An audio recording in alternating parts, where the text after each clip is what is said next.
দেখছেন তাহলে এই ভিডিওটা পুরোটা দেখবেন।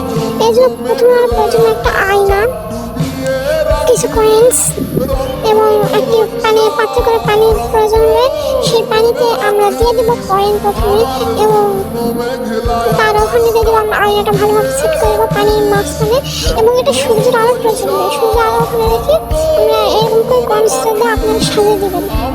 দেওয়ার পর দেখতে পারবেন দেওয়ার পর আপনার এখন আমি কাগজটা নিয়ে গেছি, সেই কাগজের মাঝখানে আমি একটাকে ঘুরিয়ে রংগুলোকে একটাকে আমি কাগজের মাঝখানে নিয়ে যাচ্ছি এবং এই রং করে আপনারা আপনার বাড়িতে বসে এই রংগুলো তৈরি করতে পারবেন। দেখুন লাস্টে কতটা সুন্দর লাগবে এটা রংগুলো করার পরে।